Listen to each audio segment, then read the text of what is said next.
many kids using gadgets for whatever reason. We give them too much screen time because we want to do some other stuff, or it's not like there is a blame on them, but that's a real challenge for many parents to actually get off the screen.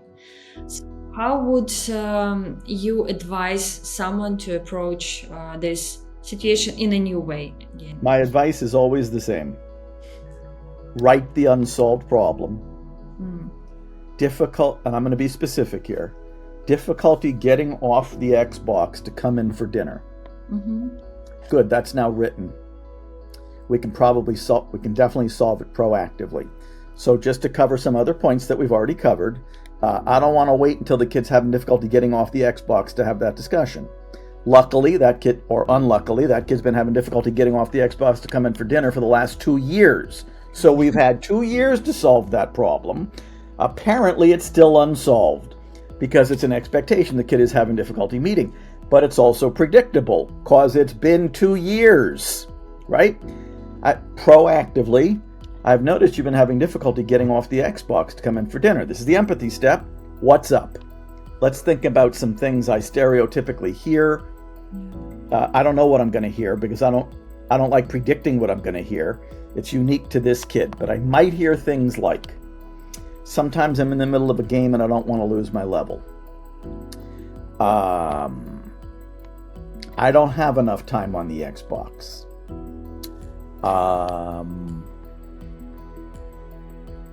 Dinner's always at a different time and I never know when it's going to be, so I never know when I'm going to have to get off the Xbox. I don't like what you make for dinner.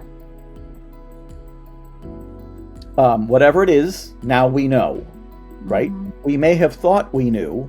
I'm always telling caregivers, be prepared for jaw-dropping moments in the empathy step when you discover that what you thought was getting in the kid's way is not what's getting in the kid's way. This is why we need to find out.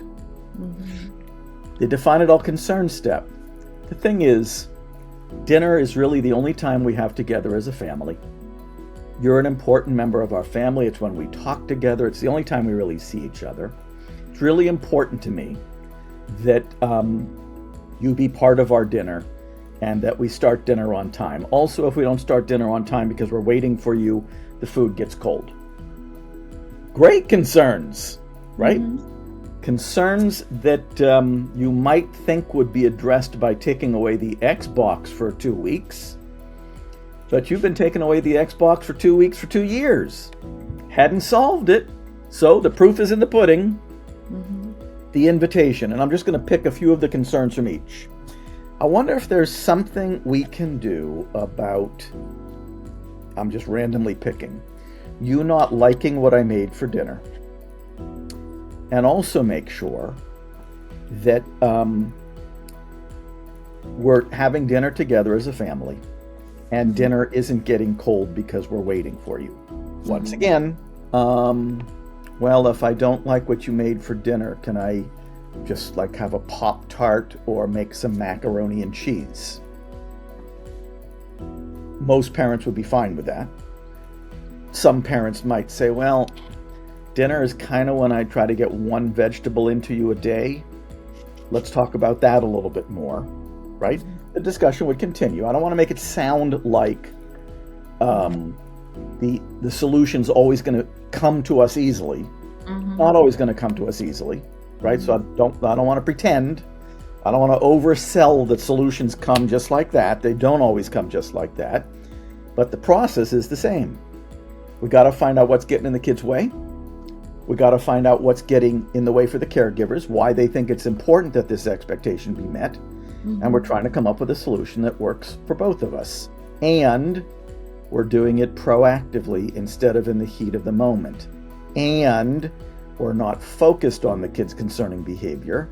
We're focused on the problem that's causing it, which I'll point out one more time, has been unsolved for 2 years. Because their kids broken to some level. So there is no collaboration, there is no conversation, there is no, at least from the side point of view, there is no willingness, let's say, to do something. And that's more challenging situation. And let's say if parent decides, okay, I don't want to live like this, I want to change this, but the pile of the problems and expectations and everything, just it's huge. So what would be, at least, not maybe the steps, but how would someone approach this whole pile of unwashed dishes, which is huge? You're going to make your list. That's what the assessment of skills and unsolved problems is for. You're going to pick 3, your top priority unsolved problems. Those are the 3 you're going to start solving first. We don't want to make this overwhelming. The metaphorical equivalent would be, do 1 dish. Don't worry about the pile. You're not going to be able to do every dish in one sitting. You could, which is why it's not the perfect analogy, but you're not going to solve all of those problems in one fell swoop. It took a long time for those problems to accumulate. It's going to take a while to get rid of them, solve them, right? So don't think, now that you've identified them, a lot of people want to jump right in and get them all done in a week, right? Not going to happen. You're never working on more than 3 at any particular point in time. Solve those 3. Then see what you want to do next, right? That's what I would recommend. If you try solving them all at once, you will solve none of them. So, I get it. Don't do it. That's the first step. Solve 1. A colleague of mine likes to say, solve 1 or you solve none. Okay. Yeah, great.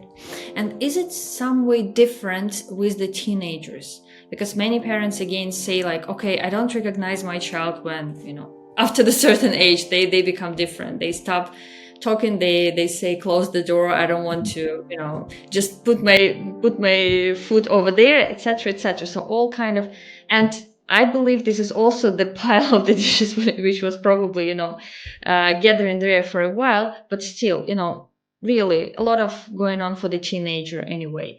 And we should probably appreciate it. We should appreciate this. So is this problem solving approach is any different to the teenage age? The process is no different.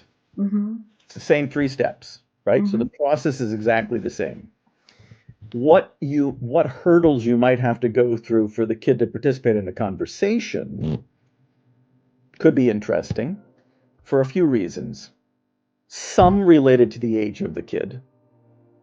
But I had teenagers, they're now in their 20s. They were less talkative with me in their teenage years, but they didn't stop talking to me in their teenage years. It was just less. But they did still talk, and we did still solve problems. It was less. Why was it less? Number 1, they already knew how to solve the problem, so they didn't need me very much. Number 2, they were moving toward independence, and even if they did need me, they didn't want to need me. All good, right? This is made especially difficult, though, if we've got 10 years of conflict and not listening to us in the rearview mirror. That's the toughest part to overcome, right? Yes, teens might be a little less enthusiastic about talking. Yes, they might want to assert their independence a little bit more. They might not want to need you, right? But it's that 10 years of muscle memory that might mostly be getting in our way. All right. So I don't want to oversell this, but I will say this. Many teens are going to notice when you're approaching things differently. They know when you're listening and when you're not. They know when you're curious and when you're not. They know when you're lowering the boom and being unilateral versus being collaborative. So you're not going to erase 10 years of history in one day, but those things should eventually serve you well. And you might, in the worst case scenario, and I wouldn't call this the worst case scenario, you might need somebody to help you out just to get the ball rolling. But everyone wants to be heard. Everyone wants to be understood. Everyone wants to collaborate on solving the problems that are affecting their lives. So I'm optimistic, even with teenagers. Yeah. And I really love the perspective that you often share, that if kids could really do well, they will do well. If they do Correct. not do well, it's just because they cannot. Something's getting in the way. Yeah.